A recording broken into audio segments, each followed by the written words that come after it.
अस्सलामु अलैकुम वरहमतुल्लाहि वबरकात। आज का हमारा मौजू है दुआ।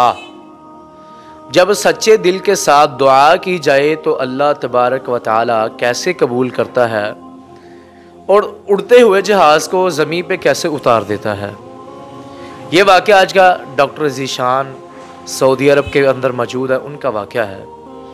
बहुत ही मशहूर डॉक्टर हैं और बहुत बड़े डॉक्टर हैं।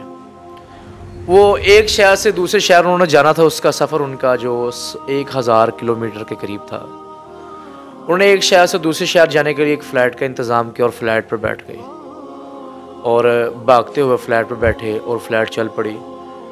और कुछ मिनटों के बाद बारिश इतनी तेज़ थी कि आंधी इतनी तेज़ थी कि फ़्लाइट को उन्हें उतारना पड़ा अपनी मंजिल से पहले। कुछ 100 किलोमीटर पहले ही वो उतार लिए गए। पता चला कि ये फ़्लाइट तकरीबन 12 घंटे लेट होने वाली है।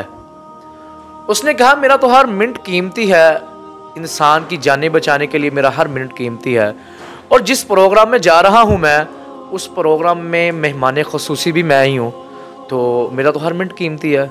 उसने किसी से मशवरा किया, उसको किसी ने मशवरा दिया कि क्यों ना तुम यहाँ से कोई गाड़ी का टैक्सी का इंतज़ाम करो और सफ़र जो है आप रोड कर लें, बाई रोड कर लें। उसने ऐसे ही किया और सफ़र करते हुए कुछ किलोमीटर गुजरा तो आंधी इतनी तेज़ थी, हवा इतनी तेज़ थी, वो रास्ता भटक गया। उस रास्ते का पता ना चला। वो किसी बस्ती की तरफ जा गुजरा, कच्ची बस्ती की तरफ जा गुजरा और चलते चलते इतनी तेज़ आंधी और बारिश आई कि उसे रास्ते में गाड़ी खड़ी करनी पड़ी। वो एक घर में चला गया, दरवाज़ा खटखटाया। उसने कहा क्या मुझे इजाज़त है अंदर आने की? उसमें एक बुढ़िया खातून थी। उसने कहा हाँ जी आप आ सकते हैं, कोई मसले वाली बात नहीं। तो बुढ़िया खातून मसल्ले पे बैठी हुई दुआएं करती हैं अल्लाह के आगे, बड़ी परेशान है और अल्लाह पर बड़ा यकीन और तवक्कल है, दुआ कर रही है। जब बिजली का एक चमका लगा तो उसने देखा कि एक छोटा सा बच्चा है, वो बिल्कुल माजूर लग रहा है और एक चारपाई पे लेटा हुआ है।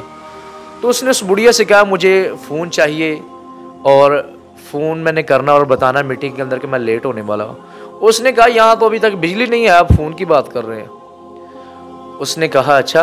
तो कुछ देर के बाद उसने चाय वगैरह पिलाई उसे और उस बच्चे का हाल पूछा। ये बच्चा यहाँ पे लेटा हुआ है तो बच्चे का इलाज क्यों नहीं करवाते, क्या मसला है इसका?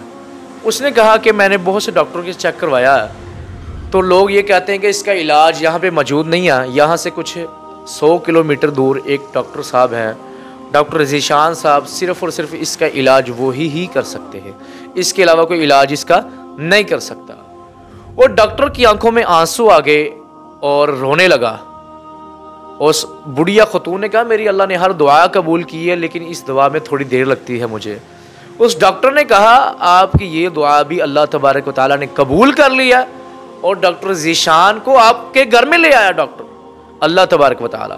तो जब सच्चे दिल के साथ दुआ की जाए तो अल्लाह तबारक व तआला कैसे कैसे इंसान के लिए ज़रिए बनाता है दुआ की कबूलियत के। इसलिए हमें हमेशा अल्लाह तबारक व तआला के आगे सच्चे दिल के साथ, खुलूस के साथ, सच्ची नीयत के साथ अल्लाह के हजूर दुआ मांगनी चाहिए और अल्लाह ताला हमारी दुआएं लाजम कबूल करता है। इससे पहले अपने से गलतियाँ, कुताहियाँ, सूद खाना, ये सारी चीज़ें हमेशा बात याद रखें कि हमने इन चीज़ों से परहेज़ करना है। अल्लाह ताला हमारा हामी और नासर हो और हमें सही मानों में कुरान और हदीस पर अमल करने की तौफीक अता फरमाए। अस्सलामु अलैकुम व रहमतुल्लाहि व बरकातहू।